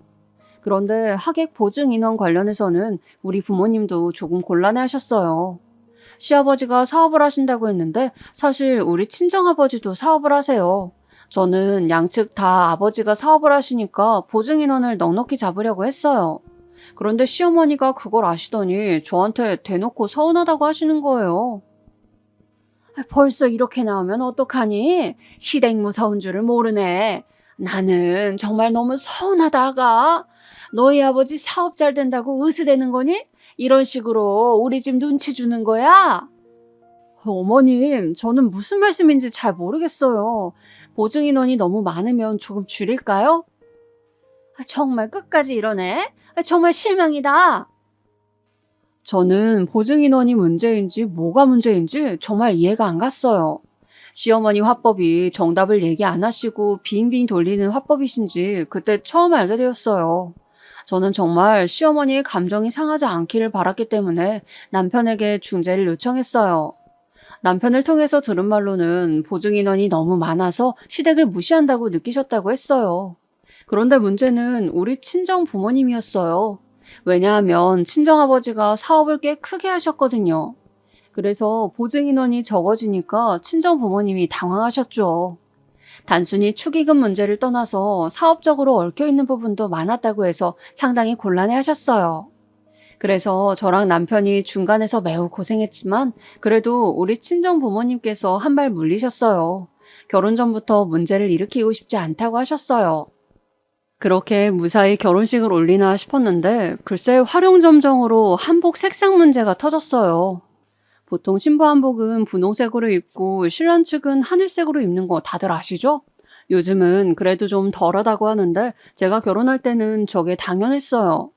그런데 같이 한복을 고르러 갔는데 시어머니가 분홍색 한복을 고집하셨어요. 어머, 나는 분홍색 입어야겠어. 내 얼굴하고 정말 잘 어울려. 난 이걸로 해야겠어.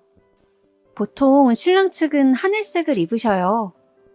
오죽하면 한복집 직원분께서 나서서 신랑 측은 하늘색을 입는다고 말했지만 시어머니는 들은 척도 하지 않았어요.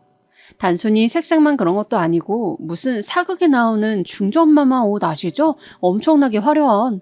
정말 한복집 직원분 말을 빌리자면 어디 국가 행사 때 입고 나오는 그런 옷을 고르고 입겠다는 거예요. 친정엄마 얼굴을 봤는데 엄마도 당황하시고 언짢아 보이셨어요. 적어도 물어보고 골라야 하지 않겠어요? 다짜고짜 고르고 본인은 다 정했다며 비녀를 고르고 있더라고요. 어머님, 하늘색 한복도 정말 잘 어울리세요. 이것 한번 입어보시는 건 어떠세요? 제가 아무리 유도해도 본인은 그 화려한 무슨 중전마마 옷을 고르고 입겠다고 했어요. 제가 중간에서 당황해서 어쩔 줄 모르는 게 티가 났는지 친정엄마는 본인은 그냥 무난한 한복을 고르셨어요. 한복을 다 고르고 나와서 한정식 식당에 갔는데 시어머니는 정말 아들들과 자기 자랑만 계속했어요. 저도 남편 잘난 거 충분히 잘 알고 있어요. 모를 수가 없죠. 제가 그래서 첫눈에 반했으니까요. 그런데 친정엄마도 있는데 계속 아들들이 얼마나 기특한지 모른다며 공부도 어릴 때부터 잘했고 성실하고 착하고 그러면서 저한테 복 받았다고 그러더라고요.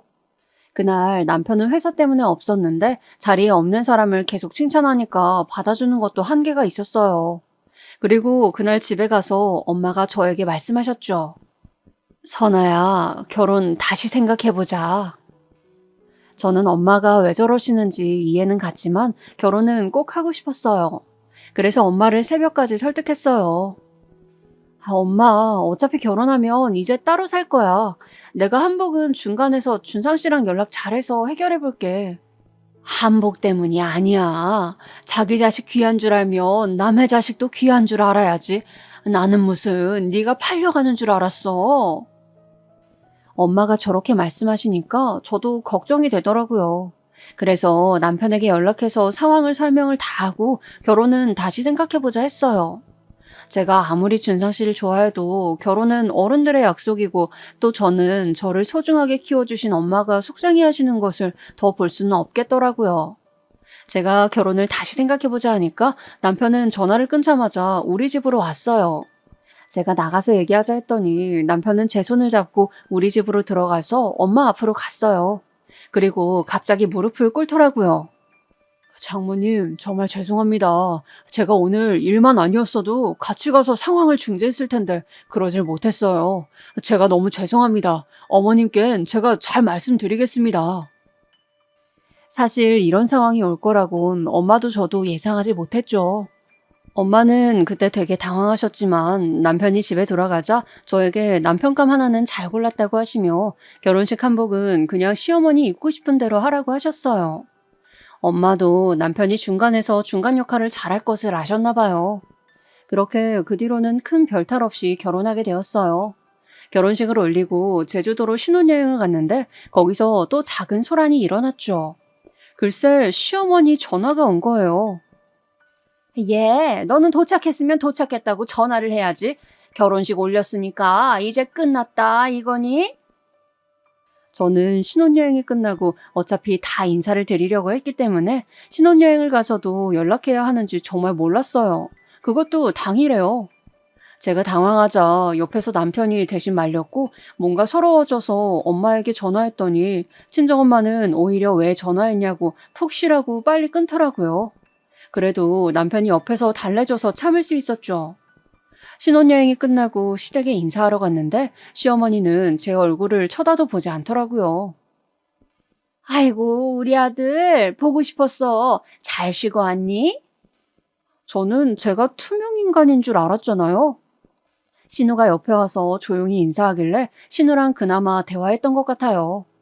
시어머니 태도와 달리 남편과의 신혼생활은 아주 즐거웠어요. 사랑하는 사람과 둘이 한 집에 사는 것이 어찌나 즐겁던지 이래서 사람들이 다들 결혼하고 사는구나 싶었어요. 그리고 우리 부부가 결혼하고 바로 다음에 시동생도 결혼했어요. 남편과 시동생의 나이차가 연년생이라 둘이 비슷하게 결혼을 하게 되었는데 동서가 될 분을 우리 부부가 먼저 만났는데 참하고 웃는 모습이 정말 예쁘더라고요. 그런데 동서네 집은 그렇게 여유가 있지는 않았나 봐요.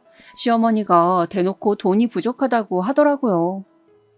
아유, 정말 내가 속상해서 살 수가 없어. 아들 결혼하는데 집 하나 못 해주고 너무 속상해서 눈물이 자꾸 나와. 저와 남편을 집으로 불러서 우시는데 정말 난감했습니다. 그렇다고 우리 부부도 이제 신혼인데 뭘 해줄 수가 없고 시어머니도 딱히 우리에게 무엇을 명확히 바라진 않으셨고 정말 불러서 하소연만 하셨어요. 듣기 좋은 소리도 3번이면 지친다고 하잖아요. 저런 상황이 지속되자 저는 힘들더라고요. 시아버지 사업은 시공과 관련된 사업이었는데 지금도 그렇고 저 시대에도 그렇고 워낙 숙련된 기술자가 많은 곳이라 다 인맥으로 돌아가는 사업이잖아요. 그런데 시아버지 사업이 그렇게 수완이 좋지는 못하더라고요. 그래서 시동생이 결혼하게 되어도 집을 마련해주지는 못하는 상황이었죠. 저는 또 남편하고 결혼했고 시동생도 평소에 저에게 정말 친절했기 때문에 문득 친정아버지가 생각나서 친정에 가서 조심스럽게 부모님에게 부탁했습니다.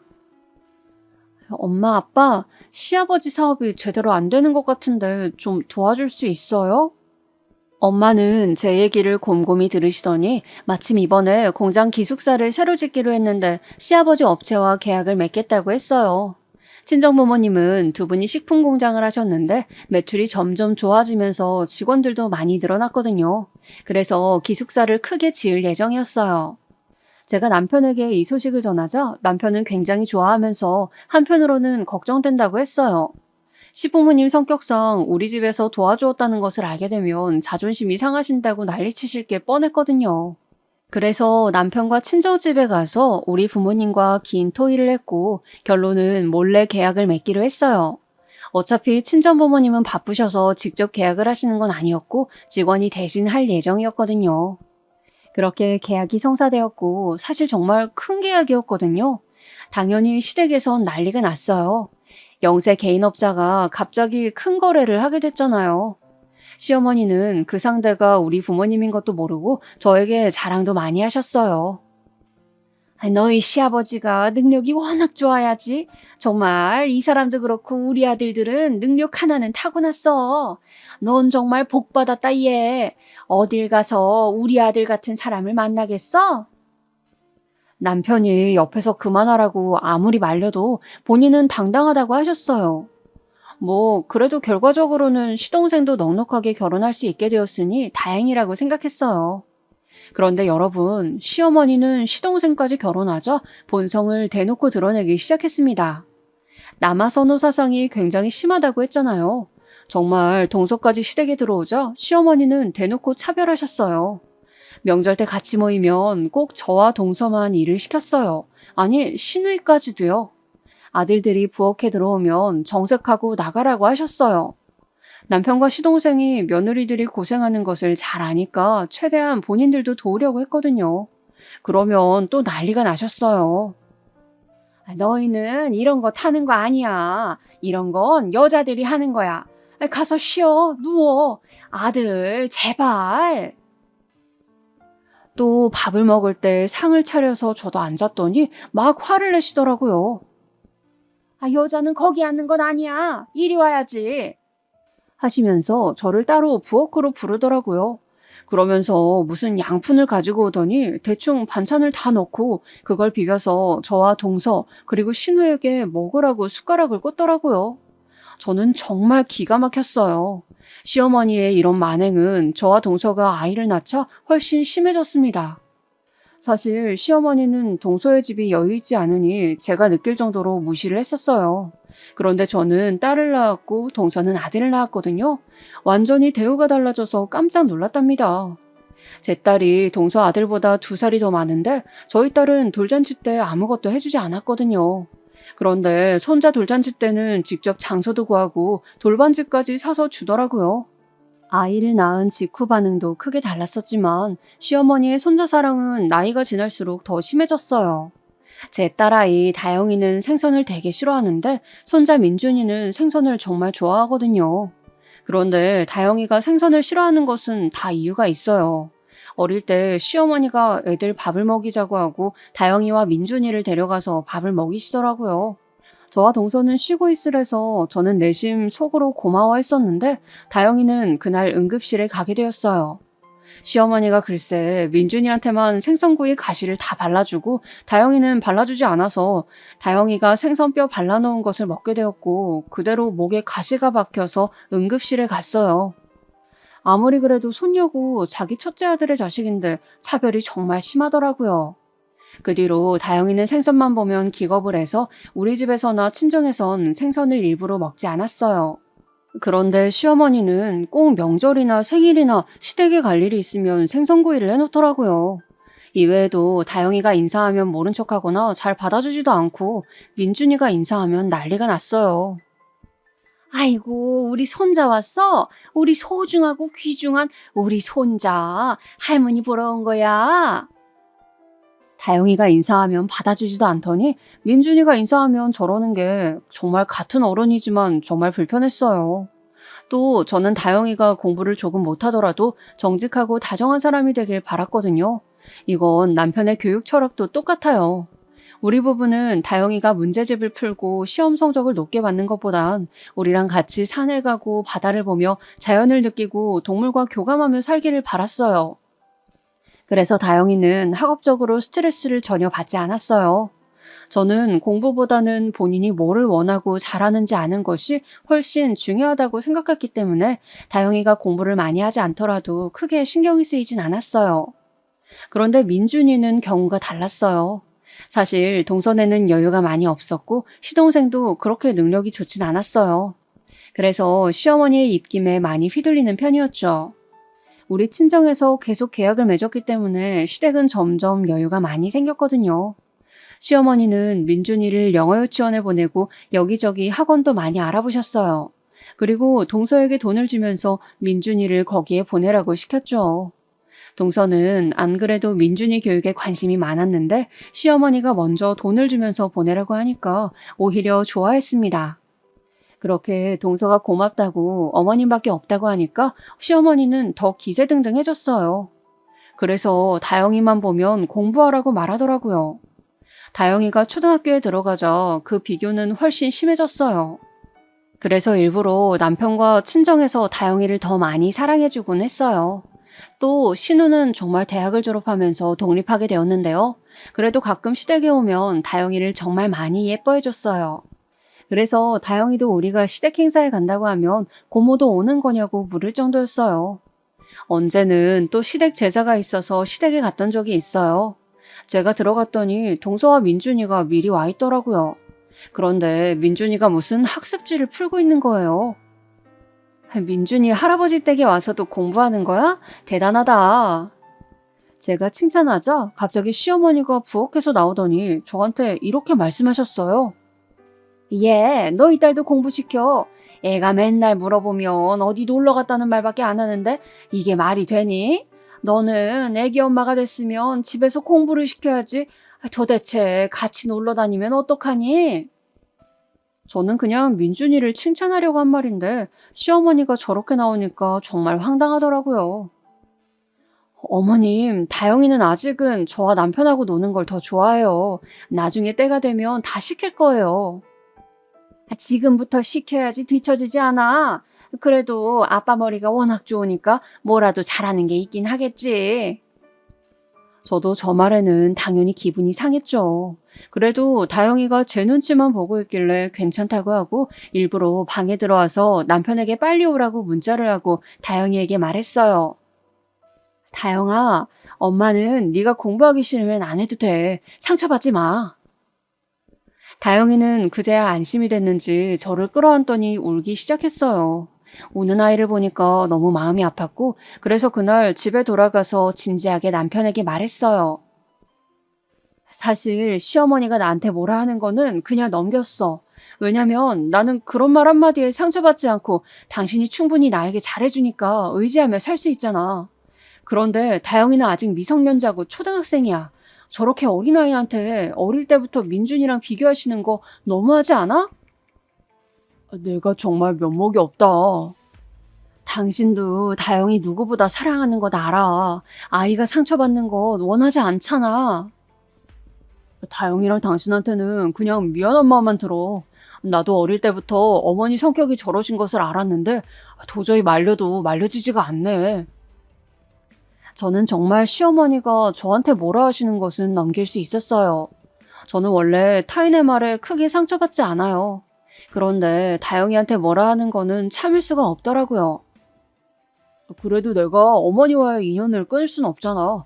아예 평생 안 보고 살 수도 없고 최대한 내가 옆에서 중재할게. 다영이한테 자꾸 저러시면 나도 다영이 데리고 시댁 더 못 가. 여보, 어른이잖아. 또 저 시대에는 어쩔 수가 없잖아. 아예 다영이를 친조부모랑 인연을 끊게 하려고? 정말 왜 이러는 거야, 당신? 당신이야말로 왜 그래? 나는 다영이를 위해서 그런 거잖아. 내가 언제 신혼 때 당신한테 이렇게 말한 적 있어? 정말 시어머니가 다영이를 차별할수록 우리 집 분위기도 많이 안 좋아졌어요. 남편과의 부부싸움도 대부분 시어머니 때문이었어요. 아니, 시어머니만 아니면 우리는 싸울 일이 없었어요. 다영이도 시댁에 간다고 하면 어느 순간 심하게 불편해하고 밥도 잘 먹지 않았어요. 아이가 계속 불편해하자 남편은 어머니에게 그러지 마시라고 말을 직접적으로 하긴 했지만 도저히 손자 사랑은 말릴 수가 없었어요. 사실 시댁에 가면 민준이 사진만 거실에 있고 시어머니의 지갑에도 민준이 사진만 있고 다영이는 찾아볼 수도 없었어요. 그리고 다영이랑 민준이가 둘 다 오는 것을 뻔히 알면서도 민준이가 좋아하는 음식과 과자만 사놓으세요. 어쩌다 다영이가 아이스크림을 먹으면 민준이 줘야지 누나가 돼서 뭐 하는 거냐고 해서 다영이가 운 적도 있어요. 이러니 제가 당연히 다영이를 시댁에 데려가는 것은 꺼려지더라고요. 언니, 그거 다 제가 당한 거잖아요. 저한테 했던 짓들 똑같이 다영이한테 하네요. 신우는 시댁에는 안 가도 우리 집에는 자주 놀러 왔었어요. 놀러 오면 항상 제 편을 많이 들어주고 다영이에게 장난감도 사주고 워낙 잘해주니까 다영이는 고모를 정말 많이 좋아했어요. 신우가 우리 집에 오면 옆에 딱 붙어서 떨어질 줄을 몰랐어요. 내가 결혼 전에 말려줬잖아요. 딱 남편만 보고 결혼했지. 사실 지금도 남편만 보면 너무 좋아. 우리 오빠는 멀쩡해요. 난 정말 우리 엄마지만 엄마가 이해 안 가요. 그래도 힘들어도 이렇게 저를 이해해주는 신우가 있고 가끔 싸울 때 답답한 소리를 하긴 하지만 대부분 제 편인 남편이 있어서 견딜 수 있었어요. 동서랑은 아이를 낳기 전에는 그래도 둘이 시어머니 욕도 종종 하면서 친하게 지냈었는데 아이가 태어나자 상황이 바뀌면서 서먹해졌거든요. 아무래도 시어머니가 다영이는 무시하고 민준이한테만 전폭적인 지지를 해주니까 동서도 시어머니 눈치를 많이 보더라고요. 그 상황을 아는 신우는 저에게 이렇게 말했어요. 언니, 민준이 만약 대학 가잖아요? 그럼 대학 등록금 4년치 다 준다고 할걸요? 다영이는 뭐 입학하거나 말거나 관심도 없을 거예요. 나한테 했던 것처럼. 그런데 저는 신우 말을 들으면서 정말 신우도 안타깝더라고요. 정말 예쁘고 바르고 똑똑한 신우는 만약 집에서 사랑을 많이 받으며 자랐으면 그땐 얼마나 더 대단한 사람이 되었을지 생각해보니까 마음이 아팠어요. 그래도 저는 시어머니가 저렇게 나와도 우리 친정에서 전폭적으로 사랑해주니까 괜찮다고 생각했어요. 실제로 우리 친정부모님은 다영이가 딸이고 아들이고 아주 상관이 없으셨어요. 우리 친언니 아이도 딸이거든요. 어쩌다 보니 자식들도 딸이고 손주들도 딸이었어요. 그래도 친정부모님은 공주들이 많아서 집이 행복하다고 항상 아이들을 예뻐하셨어요. 어찌나 예뻐하시는지 시댁에서 민준이에게 해주는 것은 비교도 되지 않았어요. 딸의 생일이 되면 다영이가 평소에 가지고 싶어 했던 것들을 다 사주고 평소에도 친정만 가면 다영이 손이 무거운 채로 집에 돌아왔어요. 생선을 싫어하는 다영이를 잘 아니까 한우만 사서 먹이셨고 저한테도 고생 많다며 용돈도 많이 주셨어요. 이렇게 친정에서 다영이를 많이 챙겨주니까 다영이는 오히려 저한테 외할아버지 할머니 보러 가자고 조르기도 했어요. 시어머니가 다영이와 민준이를 대놓고 차별해도 저는 최대한 앞에서 막으려고 했고 집에서 다영이에게 저런 말에 휘둘리지 말라고 했어요. 그러다 제가 기분이 나쁜 티를 내기도 했고 실제로 남편과 부부싸움을 하고 다영이를 친정에 데리고 가서 명절에 데리고 가지 않기도 했어요. 당연히 시부모님은 난리가 나셨죠. 시아버지는 말이 정말 없으신 편이었는데 저한테 전화해서 이게 무슨 행동이냐고 처음으로 화를 내시더라고요. 그런데 제가 저렇게 한 이유는 다 시어머니 때문이었어요. 명절 전에 시어머니 생일이라 시댁을 방문했었거든요. 그런데 민준이와 다영이가 둘이 놀다가 둘이 계단에서 넘어졌어요. 정말 다행히 크게 다치진 않았지만 상식적으로 아이들이 넘어지면 당연히 둘 다 챙겨야 하는 거 아닌가요? 아이들이 넘어진 모습을 시어머니가 제일 먼저 봤는데 시어머니는 민준이만 챙기더라고요. 저는 집에 있다가 시어머니가 민준이를 업고 들어오면서 구급차를 부르라고 난리를 치시길래 같이 민준이 상태를 보고 있었어요. 그런데 다영이가 울면서 들어오더라고요. 순간 너무 화가 나서 어머님에게 소리를 질렀죠. 어머니, 다영이도 다쳤잖아요. 너 지금 나한테 소리 질렀니? 이게 어디 버르장머리 없이 행동해? 아니, 다영이도 손녀잖아요. 아이가 다쳤는데 민준이만 데리고 오셨어요? 저는 정말 속상하고 어이가 없고 화가 나서 따졌어요. 그런데 어머님은 오히려 당당하더라고요. 민준이 다친 것만 걱정하고 연고 꺼내고 난리치길래 제 딸은 제가 지켜야 하니까 다영이를 데리고 택시 타고 집으로 왔죠. 남편에게 전화해서 생일이고 나발이고 네 딸은 네가 지키라고 했더니 놀라서 달려오더라고요. 시어머니가 전화를 정말 많이 했지만 무시했고 집으로 돌아왔는데 남편이 저한테 그러더라고요. 여보, 화난 건 내가 정말 이해해. 나였어도 화가 났을 거야. 그래도 어머니 생신이었잖아. 자기가 아랫사람이니까 먼저 죄송하다고 해주라. 제발 나를 봐서라도. 지금 무슨 소리를 하는 거야? 당신 지금 제정신이야? 다른 날도 아니고 생신이었잖아. 내가 제사였으면 이런 소리 안 해. 결국 남편과 저는 한바탕 싸우게 되었고 저는 명절에 다영이를 데리고 친정에 갔어요. 다영이는 외가에서 계속 있겠다고 하니까 정말 좋아했어요. 시부모님이 난리 나고 남편도 난리 났지만 저는 절대 굽힐 생각이 없었어요. 그런데 다른 사람도 아니고 시동생에게 연락이 왔어요. 형수님, 얘기 들었어요. 사실 제가 나서는 게 맞나 싶어요. 그래도 그냥 죄송하다는 말 드리려고요. 시동생은 저에게 정말 진솔하게 사과를 했어요. 사실 시동생이 잘못한 것은 없잖아요. 그래도 사과하고 동서도 연락 와서 형님 정말 당황했을 거라고 이해한다고 하길래 다른 사람들은 무슨 잘못인가 했죠. 신우야 뭐 명절에 안 온 지 너무 오래되었으니 상관이 없었지만요. 제가 저 사건을 말하니까 신우는 그럴 줄 알았다며 본인 어릴 때도 그랬다고 하더라고요. 그리고 시간이 지나자 남편도 저한테 무조건 잘못했다고 빌길래 마지막 날 시댁에 갔어요.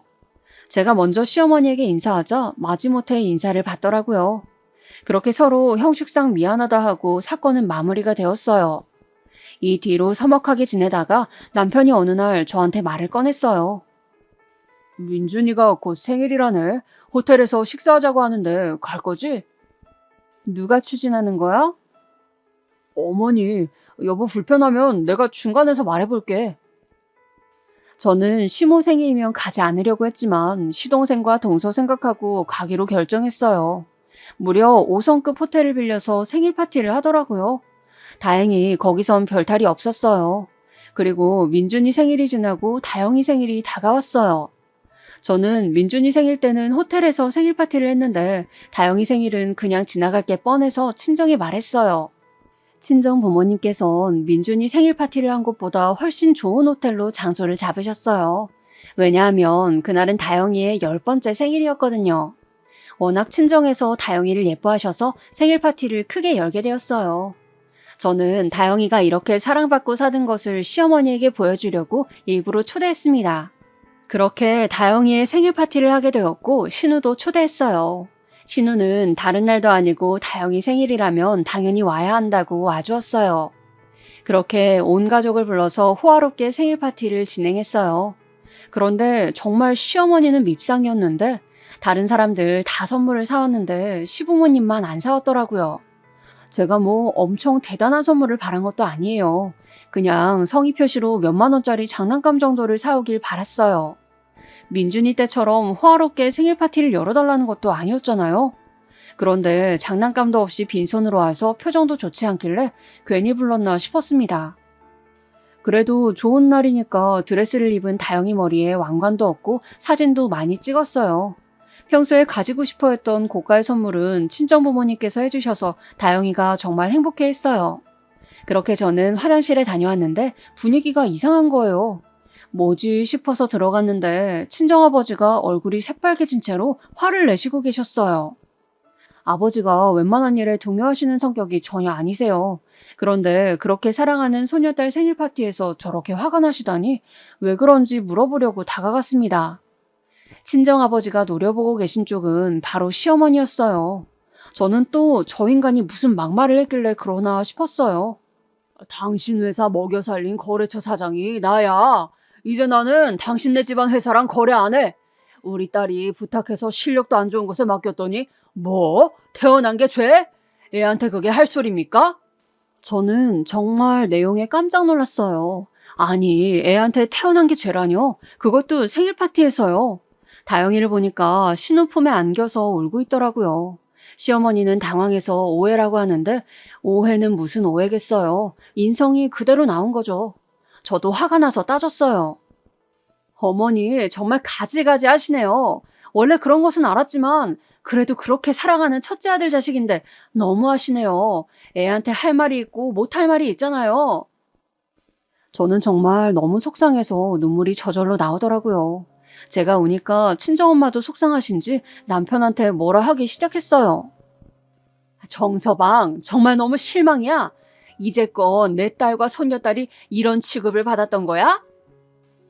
남편은 친정엄마에게 사과하고 저는 시어머니에게 따지고 친정아버지는 시어머니에게 화내시고 시동생은 중간에서 말리고 정말 소란스러웠어요. 저는 신우와 주차장으로 내려가서 다영이를 안심시켰어요. 다영아, 신경 쓰지 마. 다영이는 세상에서 제일 소중한 존재야. 앞으로 할머니 안 봐도 돼. 다 잊어버리자. 언니, 내가 대신 미안해요. 저도 엄마 정말 싫어하지만 이번은 너무 심했어요. 아유, 아가씨가 왜 사과해요. 나 앞으로 시부모 안 보고 살 거니까 괜찮아요. 저 말은 완전 진심이었어요. 저는 앞으로 시부모 얼굴 보고 살 자신이 없었습니다. 다영이는 제 인생에서 가장 소중한 보물이에요.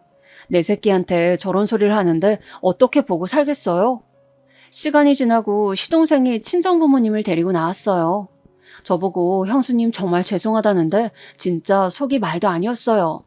다른 날도 아니고 다영이 생일 파티였잖아요. 친정부모님도 너무 화가 나셨는지 거래 끊고 인연도 끊으라고 했어요. 친정엄마는 속상하신지 오래 우셨어요. 이제껏 이런 취급을 당했었냐고 제 손을 잡고 우시는데 저도 그동안 참은 게 후회되기 시작했어요. 남편도 뒤늦게 내려와서 저에게 앞으로 자기가 부모 안 보고 살겠다고 하더라고요. 남편은 우리 부모님에게도 정말 죄송하다고 몇 번이고 사과를 했어요. 친정아버지는 정말 화가 많이 나셔서 바로 다음 날에 거래를 끊으셨어요. 정말 거래를 끊을 줄은 몰랐는지 시어머니는 저와 남편에게 전화하고 심지어 친정부모님께 전화하더라고요. 친정아버지는 아직도 이 얘기가 나오면 화를 그렇게 내시곤 하세요. 아버지는 저도 정말 예뻐하셨지만 다영이를 인생의 보물로 여기시거든요. 그런데 시어머니가 다영이에게 막말을 하니까 순간적으로 화를 참을 수 없었다고 말씀하셨어요. 친정엄마도 저에게 남편과 이혼하고 싶으면 이혼해도 좋다고 말씀을 하실 정도였어요.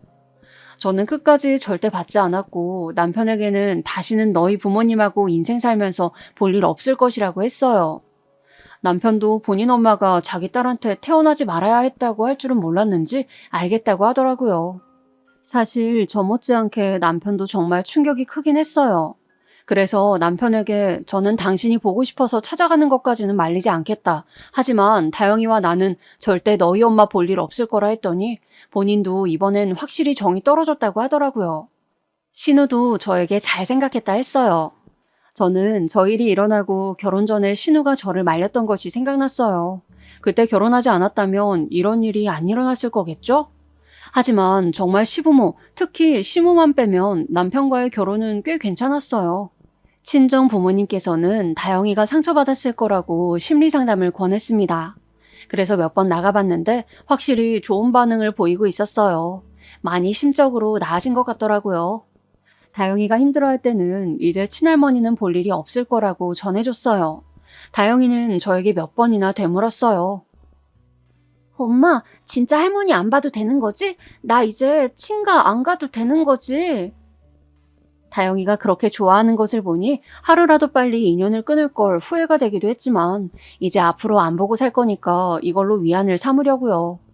남편과도 대화를 정말 많이 해서 결국 부부 사이는 원만하게 해결되었어요. 하지만 시어머니는 아직도 종종 연락이 와요. 문자로도 본인이 잘못했다며 다시는 안 그러겠다고 하시는데 저는 이미 정이 떨어질 대로 떨어져서 다시 연락할 마음은 없었어요. 제가 받지 않고 답장도 안 하니까 번호를 바꿔서 연락이 오더라고요. 정말 끈질기다 생각했지만 이제는 뭐 시어머니인 것을 제가 알아도 별로 관심이 없어요. 그 과묵하신 시아버지도 연락이 오던데 그러게 애초에 있을 때 잘하지라고 생각이 들어요.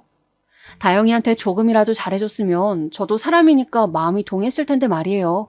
친언니는 저에게 어차피 자승자박이라고 본인들이 그렇게 행동했으니까 어쩔 수 없다고 이질해서 저도 그렇게 마음을 먹으려고요. 그리고 시댁하고 연을 끊으니까 정말 마음이 어찌나 편한지 몰라요. 친정집에도 훨씬 자주 가고 있고 심적으로 스트레스 받을 일이 전혀 없어져서 좋아요. 시어머니가 제 인생에서 사라지니까 남편하고 싸울 일도 전혀 없더라고요. 친구들 말에 의하면 결혼 부부싸움의 대부분은 시댁 고부 갈등이라고 하더라고요. 정말 알턴니가 빠져도 이렇게 통쾌할 수는 없을 것 같아요. 사람은 정말 마음 편한 게 최고라고 이번에 확실히 인생 수업을 받게 되었죠. 여기까지가 제 사연 내용입니다. 들어주셔서 정말 진심으로 감사드려요. 여러분들도 누군가가 여러분의 마음을 불편하게 한다면 가만히 있지 마시고 꼭 대응을 잘하시길 진심으로 바랄게요. 이번 겨울 감기 조심하시고 몸 따뜻하게 정신도 건강하게 연말 마무리하시길 바랍니다. 감사합니다.